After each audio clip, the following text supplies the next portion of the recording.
अस्सलाम वालेकुम लिसनर्स, मैं हूं आपकी होस्ट नीलम और नीलम आपको अपने चैनल में वेलकम करती है। शुरू करते हैं आज की वीडियो अल्लाह पाक का नाम लेकर, जो इंतहाई आली रुतबा और बहुत जलीलुल कदर है। मैं अपने सभी सुनने वालों के लिए ये दुआ करती हूँ कि मेरे सभी सुनने वाले हमेशा शाद और आबाद रहें, जहाँ रहें खुशबाश रहें। अल्लाह पाक की रहमत भरा साया हमेशा हम सब के ऊपर कायम और दायम रहे। इसी दुआ के साथ आज की स्टोरीज़ जन्नत के किस्से कहानियों का सिलसिला शुरू करते हैं। तो लिसनर्स, आज की पहली कहानी मेरे साथ ठट्ठा से शेयर की है अदील ने। अदील कहते हैं, हम लोगों के घर के पास एक खौफनाक ऐसा कूड़ा करकट का ढेर है जिसके ऊपर अब लोग यानी कि बिल्कुल कूड़ा करकट फेंकना छोड़ गए हैं। वहाँ पे जो भी कूड़ा करकट फेंकने के लिए जाया करता था, उसकी तबीयत, मोहल्ले में जो भी जाते थे उनकी तबीयत बहुत ज़्यादा ख़राब हो जाती थी, जिसकी वजह से लोगों को ये शक हो गया कि शायद ये जो जगह है ये भारी है बहुत ज़्यादा। लेकिन अब वो जगह है, उसके करीब कोई जा ही नहीं सकता, लोग इस कदर खौफज़दा हैं। अदील कहते हैं, मैं उधर ठट्ठा में जहाँ हम लोग रहते हैं, हम लोगों की गली की जो कि बिल्कुल फ्रंट है, गली स्टार्ट होती है, उसके सामने ये जगह बनी हुई है और लोगों को आदत है जो भी खाली जगह देखते हैं वहाँ पे लोग कूड़ा करकट फेंकना शुरू कर देते हैं। वो कहते हैं, एक दिन रात के टाइम मैं आ रहा था कि अपने किसी दोस्त को मिलने के लिए गया था, तो मैं रात के टाइम वापस आ रहा था। जैसे ही मैंने उस कूड़ा करकट वाली जगह पे मेरी गाड़ी की लाइट्स गईं, तो मैंने क्या देखा कि वहाँ पे एक पुराना सा एक बड़ा सा ड्रम पड़ा हुआ है कूड़ा करकट का। उस कूड़े करकट के ढेर के ऊपर एक औरत बैठी हुई है बहुत गंदे हुलिये में, और जैसे वो उस कूड़े करकट में अपने बाजू को लंबा करके उस ड्रम के ऊपर बैठ के कुछ निकाल रही है। जैसे ही उसके चेहरे के ऊपर लाइट पड़ी तो वो औरत एक झट से उसी ड्रम के अंदर, जैसे पहले ऊपर बैठी थी, अजीब तरीके से उस ड्रम के ऊपर कोई जगह नहीं है ऊपर बैठने की, यानी कि वो ऊपर से खाली है, वो भी कूड़े से भरा हुआ है। मेरे देखते देखते वो उस कूड़े करकट के ड्रम के अंदर चली गई। मेरे जो अज़ा थे वो इस तरह हो गए थे जैसे काम नहीं कर रहे। वो इतनी खौफनाक और वहशतनाक चीज़ थी। अब मैं ये सोच रहा था कि जैसे ही मैं उस जगह के करीब से गुजरूँगा, कहीं वो चीज़ मुझे नुकसान ना दे दे। अल्लाह पाक का नाम लिया और अपनी गाड़ी में कुरान पाक की तिलावत लगा दी। जैसे मैंने वहाँ से गाड़ी टर्न की, आगे काफ़ी स्ट्रीट से आगे हम लोगों का घर है और हम लोगों की जो गली है उसमें सिर्फ हम लोगों की घर की फ्रंट है, बाकी घरों का जो है वो बैक साइड बनती है। अब मैं इस कदर डरा हुआ था, मैं जल्दी से अपनी गाड़ी के हॉर्न दे रहा था कि जल्दी से मेरी अम्मी दरवाज़ा खोलें। अम्मी ने जल्दी से दरवाज़ा खोला, मैं अंदर गया।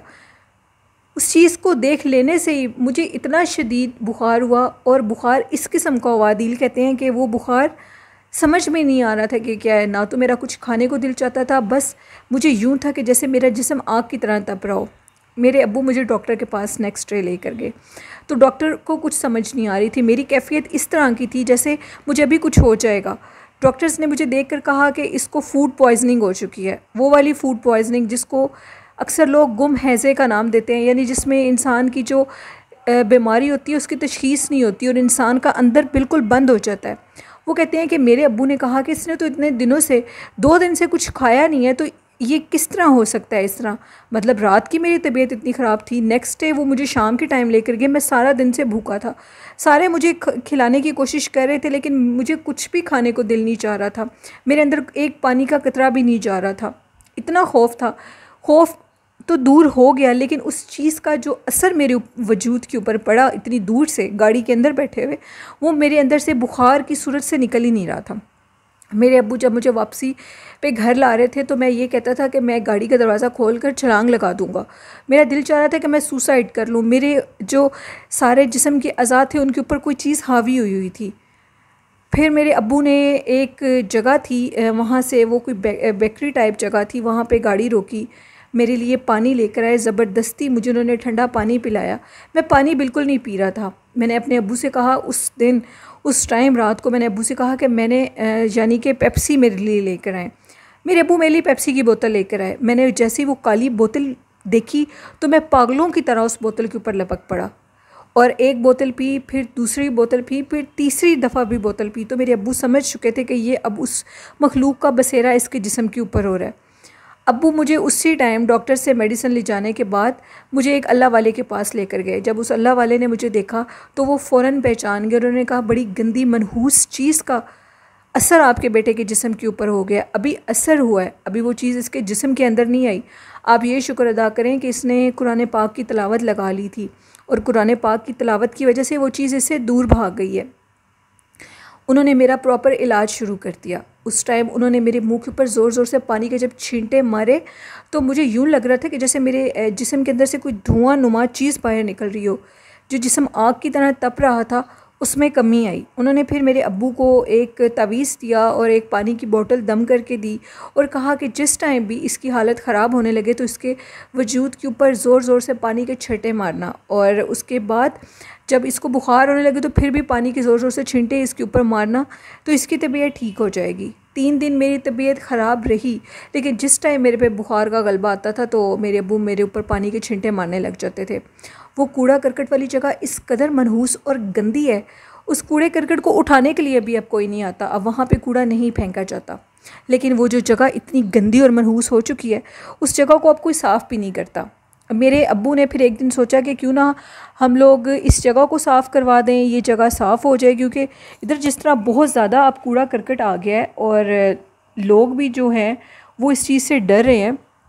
हमें इस चीज़ को साफ़ करवाना चाहिए।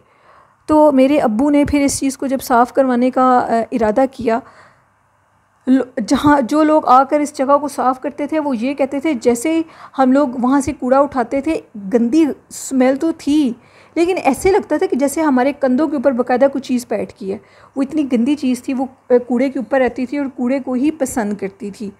वो बहुत ज़्यादा गंदी चीज़ थी।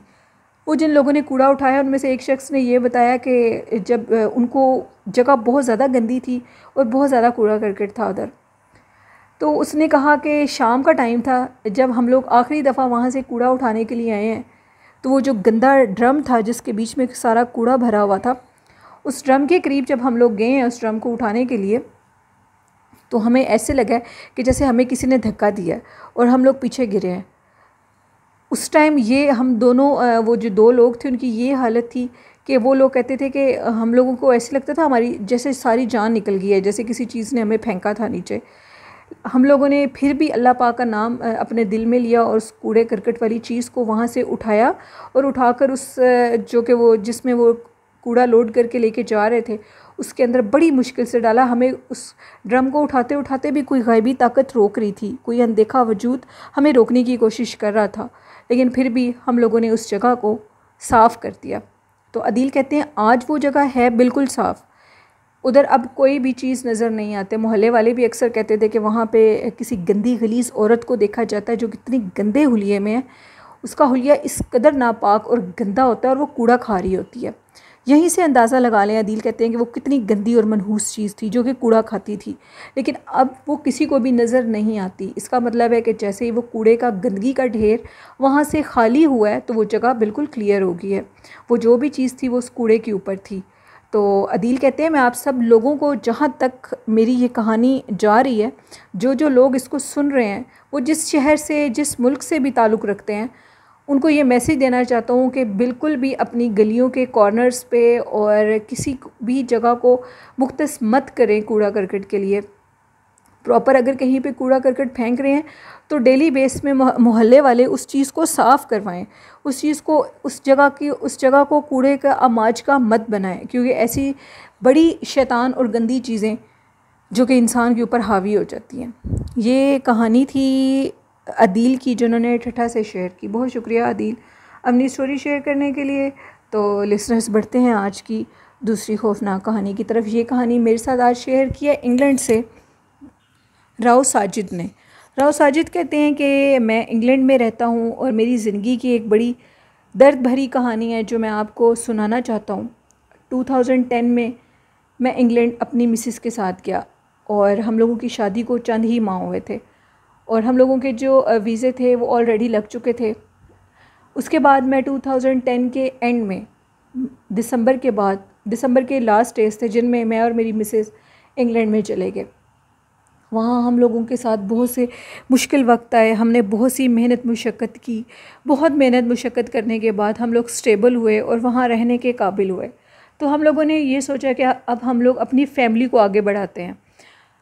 तो हम लोगों के घर एक बेटी पैदा हुई। जैसे ही वो बच्ची हम लोगों की वो पैदा हुई, वो बच्ची इस दुनिया में आई, अभी वो चंद घंटे ही ज़िंदा रही और उसके बाद उसकी डेथ हो गई। उसकी जब डेथ हुई तो रात का टाइम था उधर। मैं बहुत ज़्यादा राव साजिद कहते हैं मैं बहुत ज़्यादा रोया और मैं इतना दुखी था कि वो दुख मैं बयान नहीं कर सकता था कि जब मैं ज़िंदगी में इस काबिल हुआ कि अल्लाह पाक मुझे औलाद दे और मैं उस औलाद को उसकी सारे अखराजात को पूरा कर सकूं, तो अल्लाह ने मुझे ये दुख जो दिखाया, मैंने फिर भी अल्लाह का शुक्र अदा किया। और उस दुखी दिल के साथ भी मैं अल्लाह पाक का शुक्र अदा करते हुए अपनी बेटी को एक कपड़े में लपेटा। और मेरे साथ कुछ ब्रिटिश नर्सेस थीं, उन्होंने मुझे सारा गाइड किया और कहा कि जो पाकिस्तानी लोग होते हैं उनका कब्रिस्तान होता तो हम लोगों के कब्रिस्तान में ही है, लेकिन उनकी जो जगह है वो और है। उसी कब्रिस्तान के अंदर उनका वो जो पूरा पोर्शन है उसको अलग कर दिया गया है। वो जो 2 ब्रिटिश नर्सेस थी उन्होंने एक शख्स को मेरे साथ भेजा। रात का टाइम था। राव साजिद कहते हैं कि वो जो शख्स मेरे साथ गया वो मुसलमान था, लेकिन वो वहीं का रहने वाला था, उसको वहाँ का सब कुछ पता था। वो मुझे ले गया और उसने मुझे कब्रिस्तान के अंदर लेकर गया और इशारा करके कहा कि सामने जाओ। जो उधर के डॉक्टर्स थे उन्होंने ऑलरेडी उधर कॉल कर दी थी और बच्ची की कब्र का इंतज़ाम हो चुका था। उधर जाओ और उधर 2-3 शख्स होंगे, वो तुम्हारी बच्ची को उधर दफना देंगे। वो शख्स मुझे उधर छोड़कर खुद चला गया। वो कहते हैं जैसे ही मैं कब्रिस्तान का नेम मेंशन नहीं करूँगा, क्योंकि वो कहते हैं कि आपने कल जो कहानी शेयर की थी समी की, कुछ लोग कहते हैं कि वहाँ के कुछ रूल्स होते हैं, उन मुल्कों के, उन कंट्रीज़ के कुछ रूल होते हैं कि ऐसी जगहों के नेम मेंशन करना हम लोगों को अलाउ नहीं होता, जिसकी वजह से मैं उस कब्रिस्तान का नेम अलाउ नहीं करूँ, आपके साथ मेंशन नहीं करूँगा, क्योंकि मुझे अलाउ नहीं है। वो कहते हैं कि मैं अपनी उस बेटी को कफन में लिपेटा हुआ था उसको, और मेरा दिल खून के आंसू रो रहा था। मेरी बेटी बहुत खूबसूरत थी, एक डॉल की तरह, और उसको मैं अपने हाथों से उधर लेकर गया। उधर वो 2-3 शख्स खड़े हुए थे। वो जो ब्रिटिश डॉक्टर थे वो बहुत अच्छे और बहुत नरम दिल के थे। उन्होंने आगे से सारा इंतज़ाम किया हुआ था, क्योंकि मेरी मिसेस 9 मंथ उन्हीं डॉक्टर्स के पास जाती थी, और वो ये चीज़ जानते थे कि हम लोग इधर नए आए हैं, ऐसी चीज़ों से और ऐसी जगहों से अभी हम लोग वाकिफ़ नहीं हैं। उन्होंने हम लोगों को बहुत गाइड किया और हम लोगों की बहुत हेल्प की। जब मैं अपनी बेटी को उन 2 शख्स, वो 2-3 शख्स थे जो कि कब्र को ऑलरेडी उन्होंने बना लिया था। वहाँ पे जो कब्र होती है वहाँ पे मिट्टी तो होती है, लेकिन ऊपर वाली जो जगह है उन्होंने पहले हालिया दिनों में उस जगह को पत्थर के साथ कवर किया। मैंने अपनी बेटी जब उनके हवाले की तो मेरे दिल की हालत बहुत ख़राब थी, मेरा दिल रो रहा था। उन्होंने मेरी बेटी को दफना दिया। दफनाने के बाद वो लोग चले गए, और जाने के बाद उस टाइम सुबह के 6 बजे का टाइम था और शदीद सर्दी का मौसम था। हर तरफ सर्दी थी, इतनी सर्दी थी कि वहाँ पे बैठना मुहाल था। लेकिन मेरे दुख का कोई अंदाज़ा नहीं था। मेरा दिल नहीं चाहता था कि मैं उधर जाऊँ, उधर से उठकर वापस आऊँ। मेरी मिसेस की मुझे बार बार कॉल्स आ रही थी कि आप किधर रह गए हैं, लेकिन मेरा वहाँ से उठने को दिल नहीं चाह रहा था। वो कहते हैं कि सुबह के टाइम जब सुबह दिन हो गया बिल्कुल, तो मेरे पीछे जैसे किसी चीज़ की मुझे आवाज़ आई। मैंने पीछे से पलट के देखा तो एक खरगोश था, बिल्कुल काला खरगोश, और वो बिल्कुल मेरे पीछे था और उसने अपने हाथ से मेरी कमर पे इस तरह मुझे बुलाने की कोशिश की। मैं पीछे से जब उस खरगोश को देखा तो मैं एकदम डर भी गया और चौंक गया। इतनी शदीद सर्दी में ये खरगोश कहाँ से आया है? तो मैं वहाँ से फ़ौरन उठा और फिर मैं घर चला गया। मैंने ये समझा कि शायद कोई मखलूक होगी अल्लाह पाक की, ये जैसे यहाँ पर हमारे उधर कब्रिस्तानों में पाकिस्तान में बिल्लियाँ बहुत होती हैं, इधर का कोई और होगा, यहाँ पे खरगोश वगैरह होंगे। वो कहते हैं मैं घर चला गया। मेरी तबीयत बहुत ख़राब थी, 2-3 दिन मेरी तबीयत ख़राब रही। दुख की वजह से मैं बिल्कुल निढाल हो चुका था। मैं 2-3 दिन के बाद अपनी मिसेस को लेकर अब कब्रिस्तान में आई। मेरी मिसेस बहुत ज़्यादा इसरार कर रही थी कि मैं कब्रिस्तान जाकर अपनी बेटी की कब्र को देखना चाहती हूँ। हम लोग गए और उधर जाकर हम लोगों ने अपनी बेटी की कब्र के ऊपर फूल वगैरह रखे। हमने अपनी बेटी का नाम मरियम रखा था, और हमने उसका वो जो बनवाते हैं नेम उधर मेंशन होता है, मरियम राव के नाम से ही हम लोगों ने उसका नेम भी मेंशन किया। हम दोनों मियाँ बीवी अभी उधर बैठे दुआ मांग रहे थे, उसके लिए पढ़ रहे थे कुरान पाक। तो पीछे से मैं क्या देखता हूँ, फिर मेरी कमर पे उलझन सी हुई मुझे। मैंने पीछे से देखा तो वही काला खरगोश, बिल्कुल ब्लैक खरगोश, वो मेरी कमर के पीछे, और उसके हाथ में, एक हाथ में कोई चीज़ थी, दूसरे हाथ से वो मेरी कमर को सहला रहा था। मैंने अपनी मिसेस को भी वो बात पहले दिन भी बताई और अब भी मैंने कहा कि ये देखो वो चीज़ फिर आ गई है। मेरी मिसेस ने कहा कि मुझे कुरान पाक में पढ़ रही हूँ, इसका मुझे बच्ची को सवाब पहुँचाने थे, हम उसके बाद फ़ौरन घर चले जाते हैं। मेरी मिसेस ने कुरान पाक पढ़ा, बच्ची को सवाब पहुँचाया, और उसके बाद हम लोग फिर घर चले गए। मेरी मिसेज़ ने कहा आपने पीछे से पलट के नहीं देखना, और कुछ दिन कब्रिस्तान हम लोग नहीं आएंगे शायद। मतलब कि ये कोई इधर की मखलूक है जो कि हमारे आने से डिस्टर्ब होती है। हम लोग एक हफ़्ता लगातार हम लोग कब्रिस्तान में नहीं आए। हम लोगों का बहुत दिल चाहता था कि हम अपनी बेटी की कब्र पर रोज़ जाएं, लेकिन जिसकी वजह से वो जो हमारे साथ 2 दफ़ा ये वाक़या पेश आया था, हम लोग अब कब्रिस्तान नहीं जा रहे थे। वो कहते हैं कि एक हफ़्ता गुज़र गया। एक हफ़्ते के बाद मुझे मेरी बेटी ख्वाब में नज़र आई, और इस तरह नज़र आई जिस बच्ची को जिस तरह मैंने दफनाया था।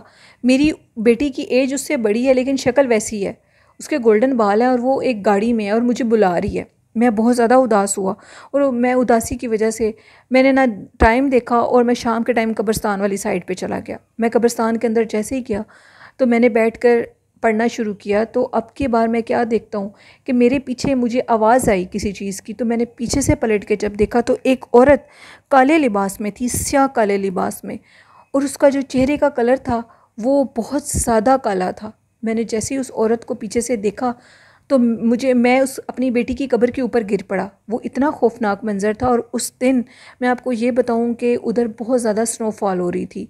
सारे कब्रिस्तान आलमोस्ट स्नोफॉलिंग से भरा हुआ था, और जिस टाइम मैं गया था उस टाइम पे स्नोफॉलिंग वहाँ पर नहीं थी।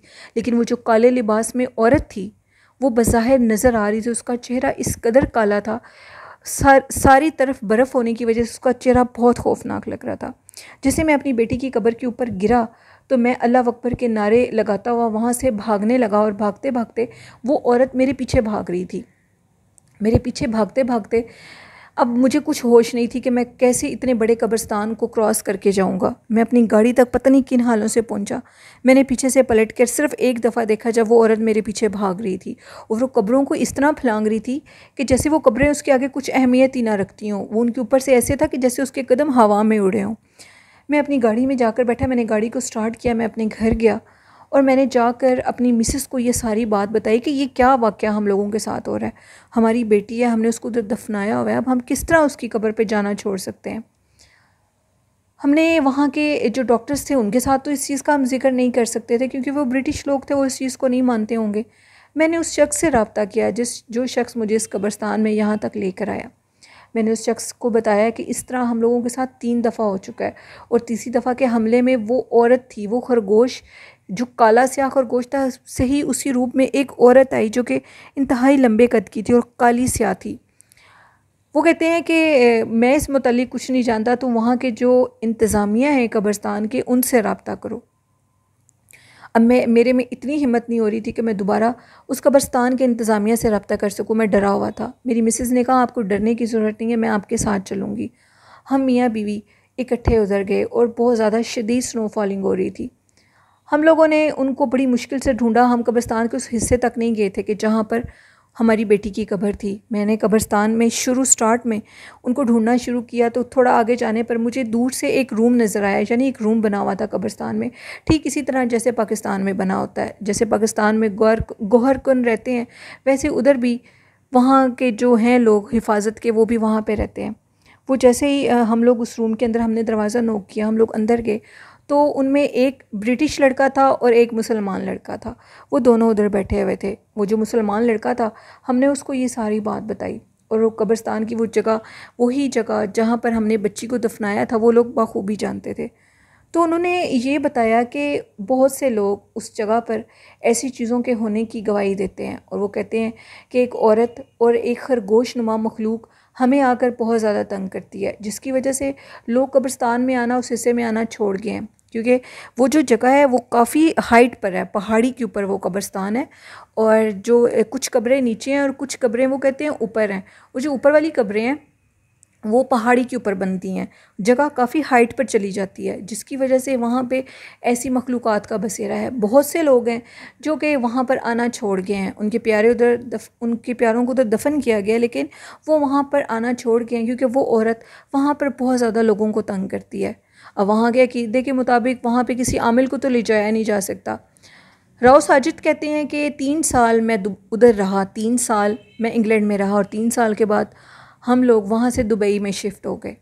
कुछ ऐसा मसला बना, फिर हम अपनी बेटी की कब्र में दोबारा नहीं जा सके। उन 3 सालों में मैं बहुत कम अपनी बेटी की कब्र पे जाता था, अपनी बीवी को नहीं लेकर जाता था, क्योंकि वहाँ पर उस चीज़ का बसेरा था। और जब मैं उधर जाता था तो मैं अपने साथ वो जो गोहरकन था, वो जो उधर ब्रिटिश, एक तो ब्रिटिश लड़का था, एक मुसलमान लड़का था, मैं उस मुसलमान लड़के को अपने साथ ले जाया करता था। मैं वहाँ पे अकेला नहीं जाता था। जब मैं उसके साथ जाता था, जब वो 2-3 लोग इकट्ठे होते हैं, तब वो चीज़ तंग नहीं करती थी। 3 साल तो मैं वक्फे वक्फे से जाता रहा, लेकिन वहाँ पे अजीब वाक़यात होते थे। अजीब, वहाँ पे एक औरत के होने की गवाही सब लोग देते थे, जो कि लोगों को तंग करती थी। लेकिन 3 साल के बाद हम लोग दुबई में शिफ्ट हो गए, और दुबई में शिफ्ट होने के बाद हमारा दिल आज भी बहुत दुखी होता है। हमने उस जगह की बाकायदा तस्वीर भी बनाई हुई है। वहाँ पे हम लोगों के कुछ ऐसे रिलेटिव्स जानने वाले बन गए, उनके साथ हमारी बहुत अच्छी सलाम दुआ होगी। तो हम लोग अक्सर उनको कहते हैं कि आप उस जगह पर जाया करें और हमारी बेटी को उसकी कब्र पर उधर फूल रखा करें। वो कह तो देते हैं कि हम लोग जाते हैं, अक्सर लोग वहाँ पे जाकर हमें तस्वीर भी बनाकर भेजते हैं, लेकिन फिर अब जैसे इतना वक्त गुजर चुका है, वहाँ पे अब कोई नहीं जाता, क्योंकि हम लोग उधर खुद नहीं रहते। शायद वो भी लोग उधर से जाने से डरते हो, वो वहाँ के मकामी लोग हैं, जिसकी वजह से वो भी उधर शायद नहीं जा सकते होंगे। लेकिन आज भी मैं अपनी बेटी को बहुत याद करता हूँ। मेरा दिल बहुत ज़्यादा परेशान होता है ये सोच कर कि मैं अपनी बेटी को उधर छोड़ा है और अब मैं दोबारा उस मुल्क में जा भी नहीं सकता। ये कहानी थी राव साजिद की। वो कहते हैं कि ये सच्ची खौफनाक कहानी थी, मेरी ज़िंदगी की एक सच्ची याबी थी जो मैंने आपके साथ शेयर की। बहुत शुक्रिया राव साजिद अपनी स्टोरी शेयर करने के लिए। तो लिसनर्स, ये थी आज की खौफनाक कहानियाँ। आप लोगों को कैसी लगती हैं अपना फ़ीडबैक ज़रूर दिया करें। और जितनी कहानियाँ मैं आप तक पहुँचाती हूँ ये बिल्कुल सच पे मबनी होती हैं, ये मेरे लिसनर्स मेरे साथ शेयर करते हैं। और आपको ये मैसेज देना चाहूँगी कि अल्लाह पाक का हमेशा शुक्र अदा करें, और ये जैसे मुहर्रम के दिन है, जितना हो सकता है कुरान पाक पढ़कर जो शोधा करबला हैं उनको कुरान पाक का सवाब हदिया करें, ताकि अल्लाह और अल्लाह के रसूल हम पर राज़ी हो सके, क्योंकि वो आले मोहम्मद हैं। तो जितना हो सकता है आले मोहम्मद सल्लल्लाहु अलैहि वसल्लम के लिए दुरूद सलाम का और कुरान पाक का सवाब का सिलसिला हम लोगों को जारी रखना चाहिए। इन 3 दिनों में तो ज़रूर लाजमी शोधा करबला को याद रखिए। वैसे आम दिनों में भी हम लोगों को उनको याद रखना चाहिए। जब भी कुरान पाक पढ़ें तो उनको ज़रूर सवाब पहुँचाया करें। ये मेरा अच्छा मैसेज है, इसको ज़रूर याद रखिएगा।